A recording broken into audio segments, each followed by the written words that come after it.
Welcome back to the Battery Podcast. I am Aidan, And I'm Jack. and we are here to recap the Cannons homecoming weekend, 4th of July weekend, 5th and 6th at Harvard Stadium. What a weekend it was, Jack. Oh, baby. What a weekend indeed. I don't even know what to say. The emotions that are running through me right now, the emotions that were running through me all weekend, it was so surreal. It was such a whirlwind. Yeah, that was just an incredible weekend from top to bottom. A lot of highs, a little bit of lows, Yep. that it was a bit of a bummer on Friday, losing to the Woods. Tough, obviously losing stinks, tough loss.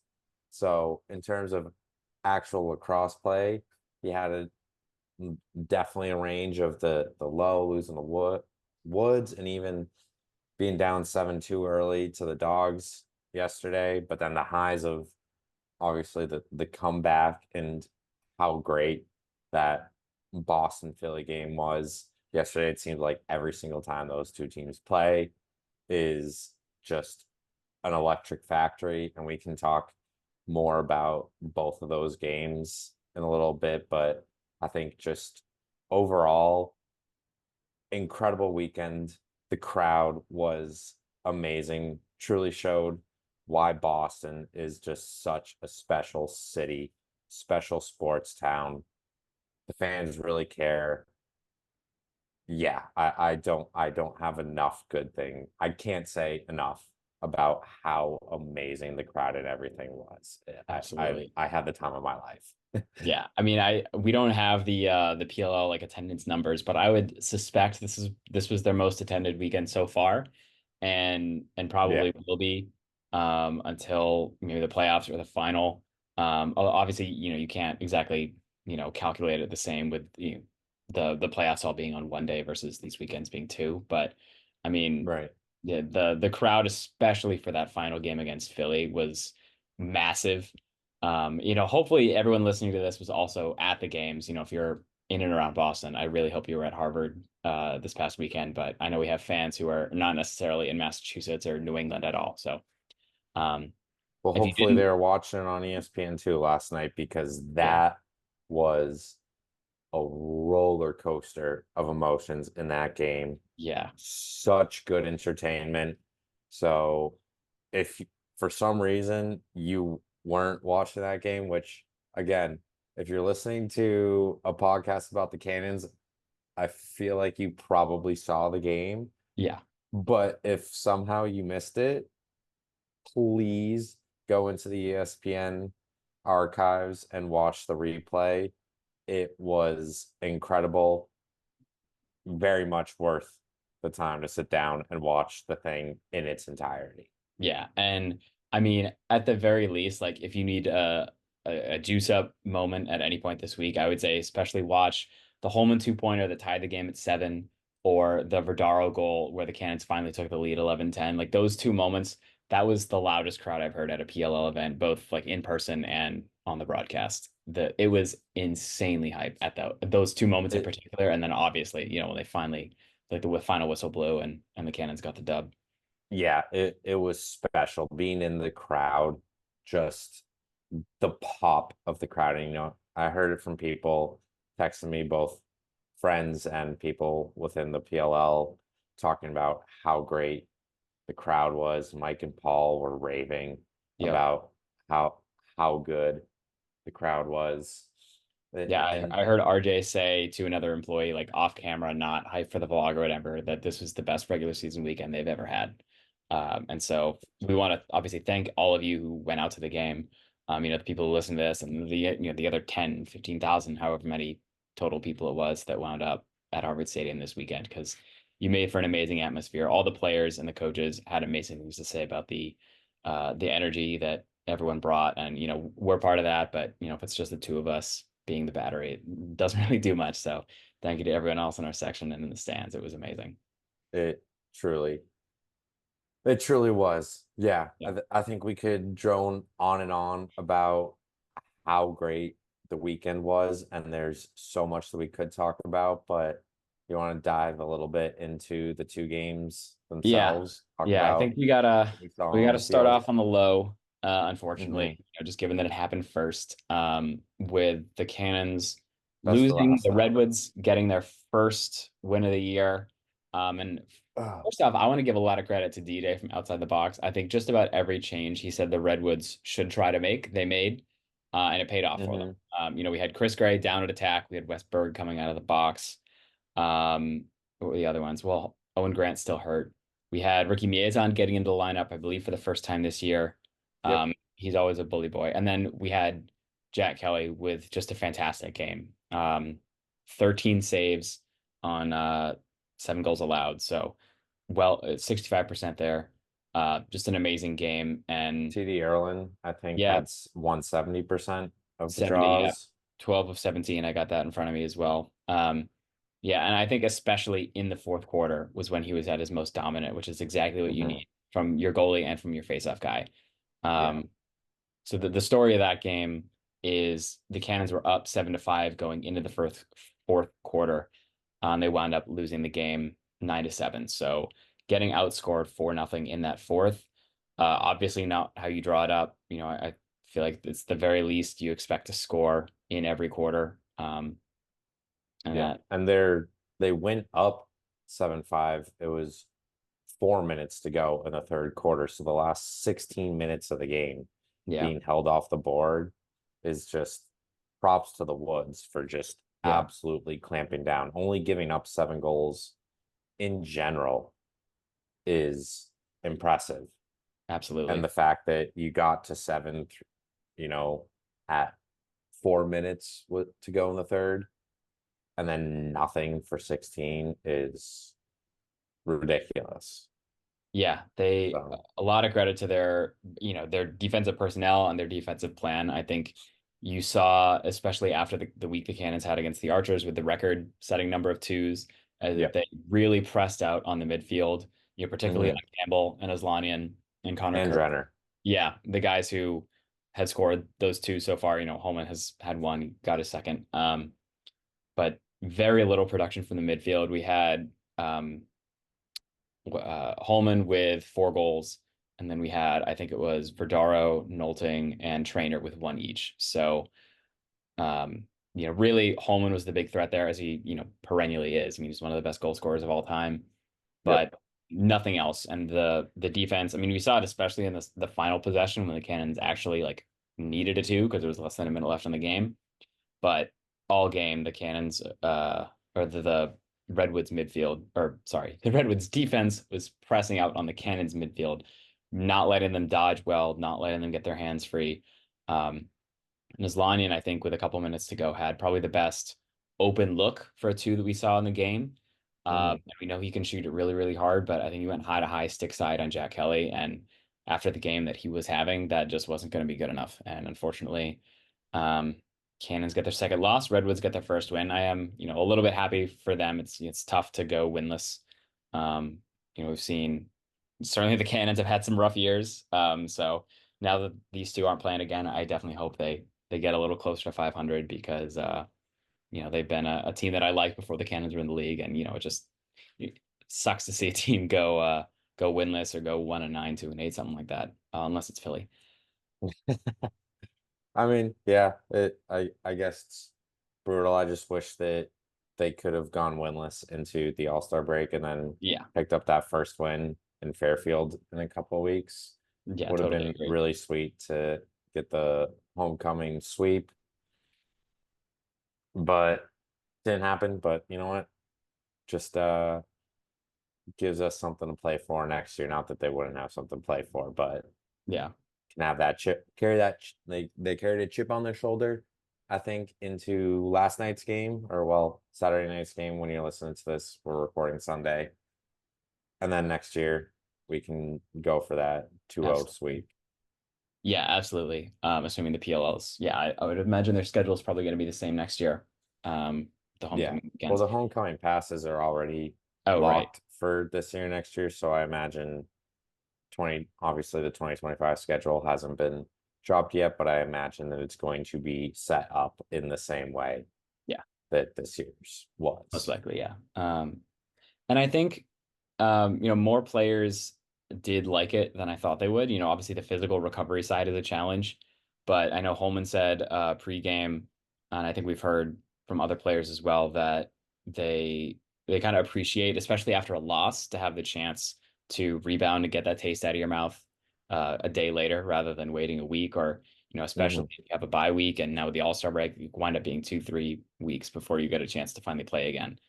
Um, so I think the Cannons had a nice chance to like I said, get that taste out of their mouth, to rebound, to end the weekend on a high note, and boy did Yeah.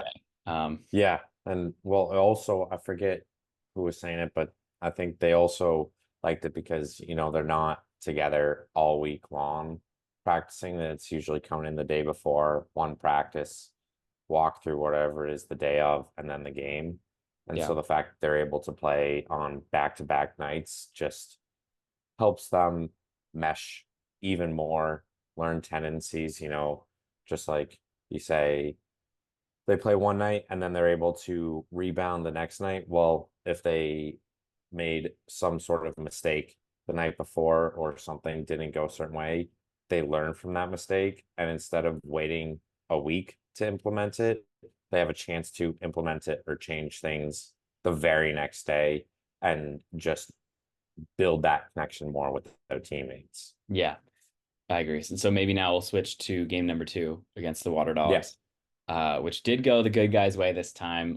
Cannons take it 14-10, and they do to the Dogs what they had done to them by the Woods the day before. They outscore Philly by 7 in the final frame, including a 2 from Cav, which is empty net, kind of a stat padding goal, but goal differential matters. It definitely all I mean, counts.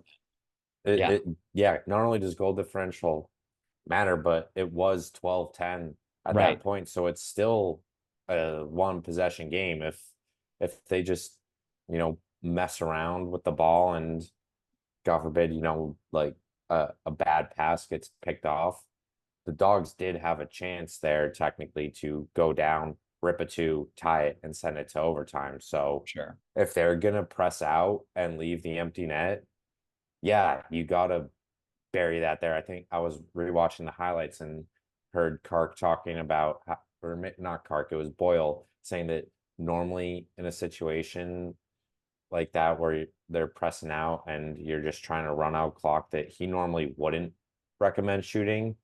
I think in case you miss or just it's more Hmm. important to just let the clock bleed. But if it's a one possession game and you have a chance to make it a two possession game, yeah, absolutely. Get that ball in the net as soon as you have that open shot. And so maybe you don't take the rip from the side, but if Matt Kavanaugh is wide open, literally straight in front of the goal, it's the easiest dunk into Absolutely. the net. Definitely add your stats and expand the lead to two possessions so that now it's ends up being 14-10 with 14 seconds to go or whatever it was. And so that probably the Dogs are not going to be able to win two faceoffs and score two twos in that time. We do know Absolutely. that Tucci can win a faceoff and score two in 4 seconds. So mathematically it's possible, but that just makes it even that more important to make sure that you do get those uh get pad the stats and get that differential as high as possible. Yeah, absolutely. Yeah, no, it was for sure the right decision. Just yeah, it was a great final moment to the game, I think, because Pat Cavanaugh, obviously his younger brother, was a big hyped up addition to the team this year. He's dealt with a lot of injuries past couple of years, so not able to play, but we still got to see the eldest Cav probably at his best. Yeah, probably at his best of the year this season. I mean, certainly it was a season high in goals for him. With Yeah, yeah. three I goals think and he led goals and points last night. It was, I believe, 5 points, 3 goals, one of which was that two and an assist. uh So Yeah, that sounds right. I know Holman was around the same. Um, let's see. Yeah, you're right. Yeah, Holman had 4 points, and then Kirsten, Nolting, Bardaro. No, sorry, Three. just Kirsten Nolting had three. And then we had, well, obviously a lot more scoring, so a lot more guys will have had points. They had literally Right. double the number from yesterday. So, quite literally double. Yeah. So a lot Uh, more on the score sheet. yeah. And I thought, I mean, the difference in these two game plans, or not game plans, but just in the execution on the field was Mm, was night and day. I spoke to Coach Holman briefly after the game, and he said that Friday they felt, they're maybe a little too excited, too like revved up for the homecoming crowd. mm, Um, and we said multiple ways they felt, that they let the crowd down, they let the city down with their performance, and we're looking to make that right today. Friday they just felt, yeah, it felt a little too nervous, a little too like we saw a lot of turnovers, mm, um, just not good passes, a lot of times of not being aware of the shot clock, where it felt like the crowd was counting down, which I really appreciate the shot clock when it got under like 10 or 5 seconds. yeah. The players seemed to not exactly know how much time was left, and sometimes it is better to just dump it to a corner rather than take a bad shot, but Cannons didn't really get a chance to do either. So the Mm, the crispness that they can, well, I won't say that they started the game with, because as you mentioned, they were down 7-2 in the second quarter, but mm, the way they rallied and came back to go from 7-2 to then tied to then down 10-7 to then up 14-10 at the final whistle was such a great, gritty, gutsy effort. And again, that Verdaro goal where they finally took the lead was just shoot that straight into my veins. It was oh, a great moment. The only way that could have been better is if it had happened in the playoffs. that was so electric. And you talked about it too. Obviously, they did end up going down 10-7, but that Marcus Holman two-pointer that he scored to tie it at 7, the save from Kirst, the Yep. outlet up to the streaking Rawl, beautiful catch, runs down over uh across to Holman, and then the bouncer to the Yeah. top corner was, oh my goodness, just absolutely beautiful lacrosse. Yeah. I Oh, think no, uh go ahead, go yeah. ahead. So and this is, it's a very small sample size, but the really high bouncers against Dylan Ward, I think maybe that's the real Achilles heel with the way he plays, where he's Mm, coming out so much. yeah, Because you saw Holman's goal wasn't like, bounce shot and it goes up around the goalie's shins. It was like it hit the ground probably 6, 7 yards in front of the goal and then bounced up to go back over his shoulder, which is yeah, also how we saw the 2G game winner in week three. Um, right. it's just such a hard shot to track, especially because I think both of those were offside for him. So, he reads bouncer, he drops his stick low, and then when he sees it coming back up, he's got to try to bring his stick all the way up across his body, which it's just you can't get the head of your stick up high enough. And it's like Right, it's a really, I mean, it's really difficult like geometry to make work. But right. if Because you the other option would be coming back around and going over, but you just don't have enough time once you exactly, realize that it's n gonna go up high. You just have to hope to like yeah. get your or arm, or try to get your body in front of it. But again, your yeah, feet are somehow. set. You can't really, Yeah. yeah. Um, yeah, Another beautiful lacrosse play that I just wanted to call out that led to a goal. I forget which goal, but um Aslanian yard sailing Scarpello yes. on that ground ball. Actually, they both lost their stick on Yeah. that play. He checked him so hard. That, like, you talk about gritty, gutsy effort.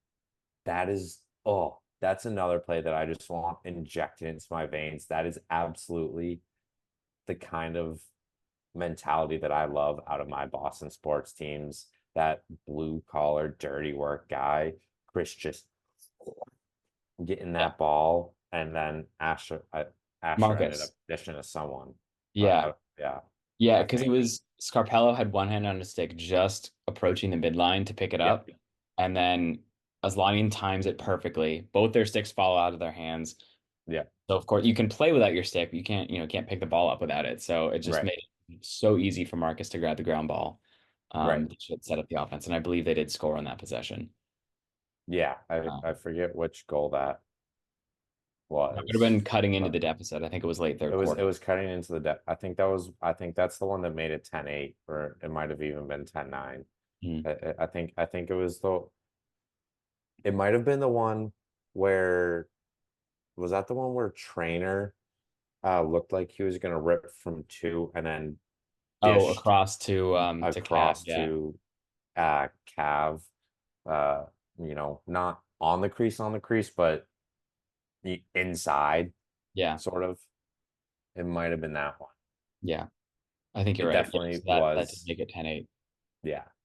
Um, that was awesome. Yeah. There are just so many plays that I'm just thinking back on Yeah. where, I was rewatching the highlights before we were talking here, and all of the emotions were coming back up. I know exactly what is going to happen, and I'm trying to just watch to make sure that I have all this stuff clear in my head. And every time the dog scores, like, oh, and then every single one of those cans goals, though, I'm literally like jumping and getting jacked up, just sitting here. It, there's just these Boston Philly games are so incredible. Obviously, I'm pretty biased because we've now won three in a row. If you were to throw on last year's semifinals, I would not have as much fun rewatching that game.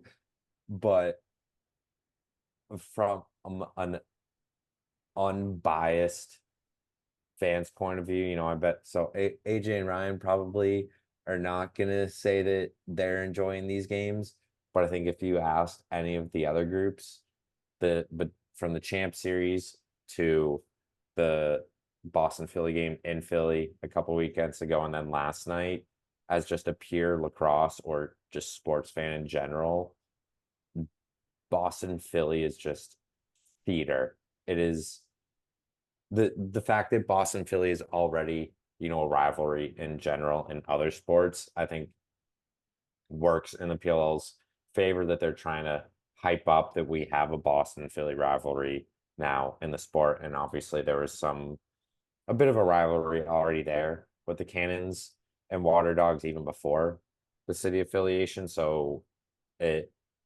is a bonus that it's now Boston Philly. And I think just with the way that everything has gone from Champ Series to now the home and home season series, it really feels like we are seeing the beginning of just an absolute classic rivalry that years down the line, it's just going to be, like Red Sox, Yankees, Celtics, Lakers, Yeah. Bruins, Canadians, Bruins Patriots. Maple I Leafs. don't really think really have that sort of thing, but like the Brady Manning years, stuff like Yeah. that.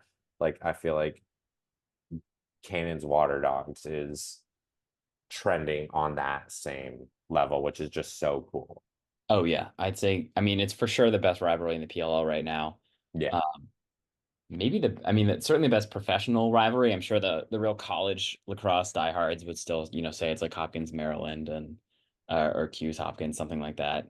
right. Um, obviously those teams have a longer history, but Duke, UNC, whatever, yeah, but like professionally, there's nothing that compares, and we know, um, yeah, there's some bad blood, and I know just how much those Philly guys hate losing, yeah, uh, and so they're gonna come out, whenever the next time they meet, whether that's in the playoffs or whether it's the champ series or whether it's next regular season, like they're gonna come out gunning. yeah. That's honestly, I love that they have that they set it up so that it was a home and home and that there wasn't a Boston Philly game, in Denver or Yeah. something like that. No, But the this way is that the homecoming schedule works out, it feels kind of strange that we might not see Philadelphia for an entire year, yeah. especially because who know, like, especially they're what, 1-4 now. Yeah, so it's going to be really tough for them to make the champ series. So Um, it's going to be tough for them to make the champ series. I'm pretty sure they're not even in a playoff spot right now. That they're last in the East, so right. they might not even.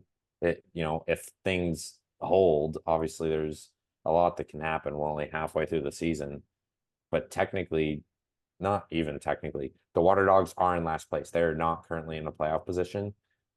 So if things hold, they also wouldn't make the playoffs, which means that we don't have a chance to play them at Gillette or any Yeah. other playoff game. And obviously, if they don't make the playoffs, they don't make Champ Series. So it's very possible that it might be 12 months before we see another Cans Water Dogs game, which as a fan kind of stinks because I'm like, dang, like I want them to play again next week. Like that was so fun. Yeah.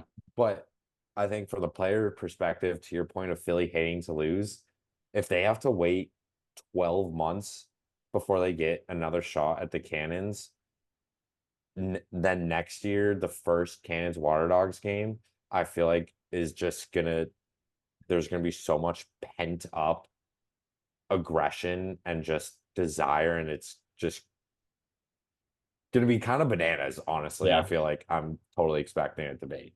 for sure.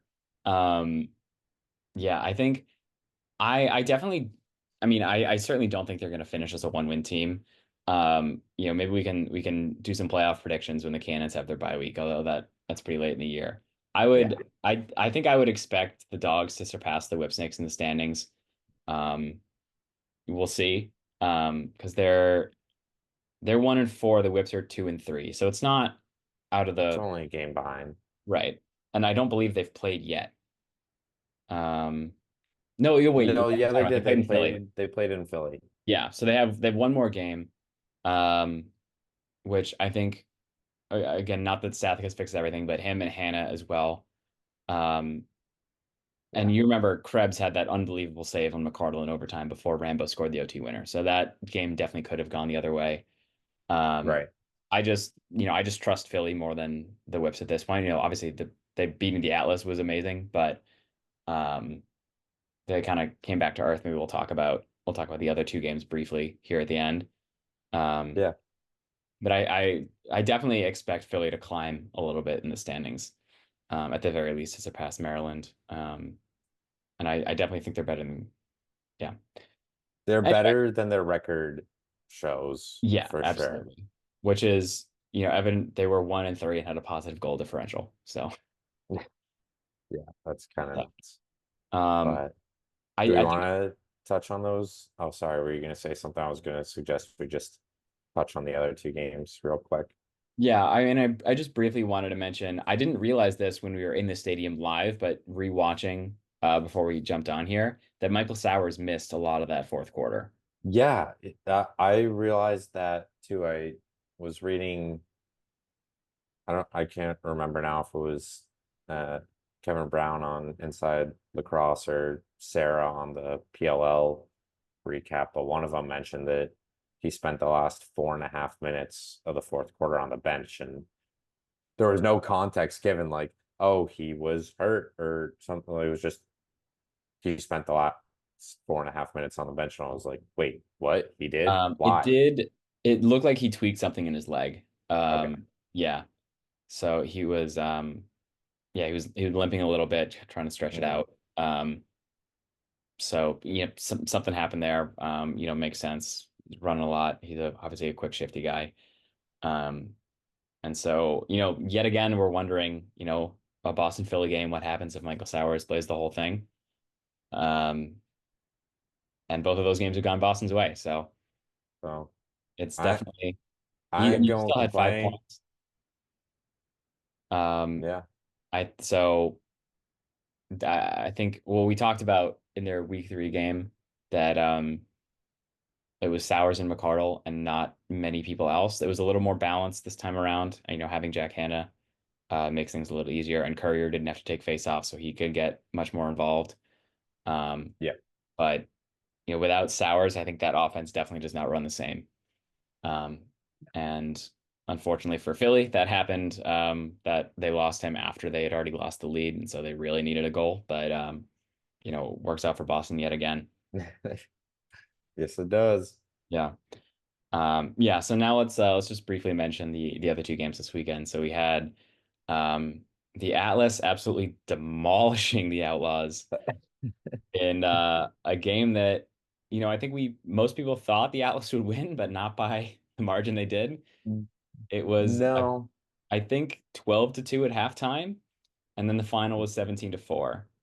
So, Um, yeah, I don't remember the halftime, but 17-4 was definitely the yeah, final. I know the Outlaws only had 2 goals per half, which is real tough.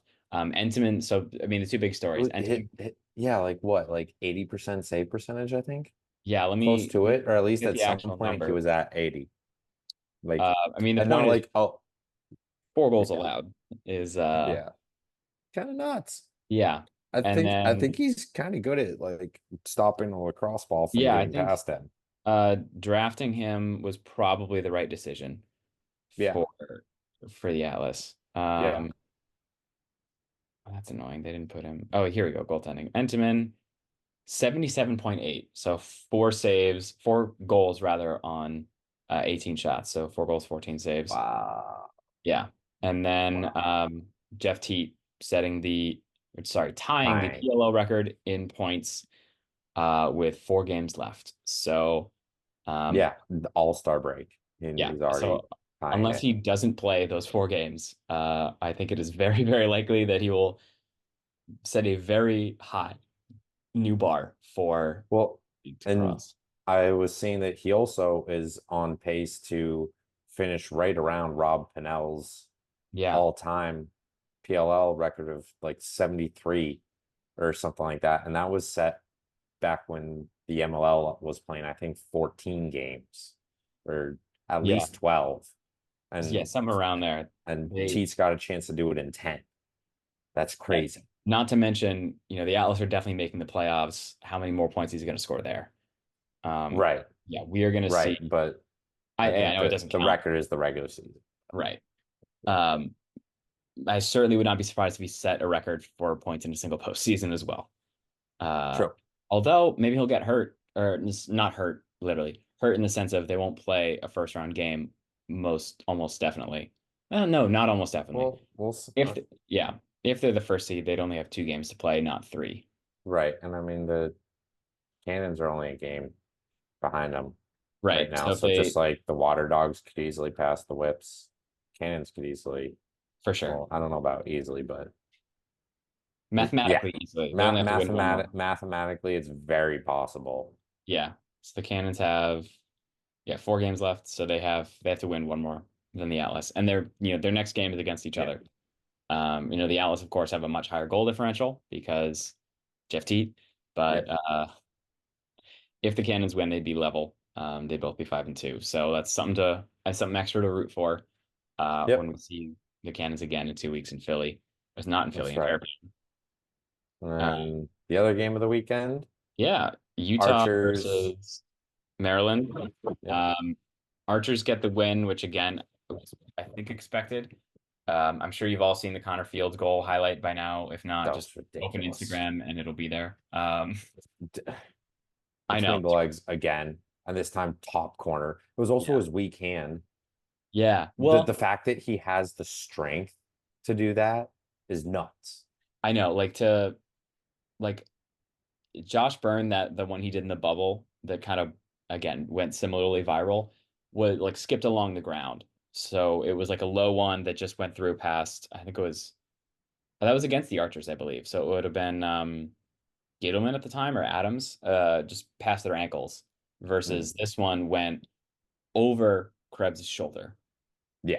to The- go like it's at least 4 feet in the air because he was jumping, but again, the stick was between his legs and it goes past his shoulder. Just unreal. Um, mhm. that's pretty, I mean, that's pretty much the story of the game. Yeah. The the Archers also had a few twos, maybe getting a little revenge. Um, and then let me see exactly when it happened, but Kyle Bernlohr came back into the game in, I believe, the fourth quarter. I'm not sure if it was injury related um or just give him a boost, but Mhm. Bernlohr came in, made one save, allowed two goals. So it was clearly, yeah, it was very late in the game. Yeah. The Whips had a bit of a run. They were up. The Alice were sorry, the Archers were up like 15-8. They made it 15-10 or 11, I think, and then the Archers got one more and that iced it. Um, Mhm. so they get the dub there. The Whips go back down to 2-3, like we said, one game above the Dogs. So the Cannons are sitting second in the East. They and the Atlas are the only teams there with a winning record. Only three teams in the league have a winning record. Now the Archers at 3-2, and then like we said, Cannons 4-2, Atlas 5-1. Everyone else is 500 or worse. So Cannons are, I think, sitting in a pretty good spot. As we mentioned, the top six teams will make the playoffs, and they are in a great position to do that. And hopefully make Champ Series once again. Get those guys some extra money, get another title. Yeah. I mean that would be nice. Cannons are I think they're technically second. Yeah. Yeah, there's not only are they second in the East, but because of the having the homecoming at 4-2, they're also second overall. Right. So definitely in Champ Series, and I'm still a little bit honestly confused about how the whole playoff thing works. I know that it's the next four regardless of Yeah. conference, but in turn, like the PLL posted some like what if bracket, and it looked like the number one seed was playing the winner of two versus four or of three versus five, and the number two seed was supposed to play the winner of four versus six. And I Hmm. was like, that just doesn't make sense.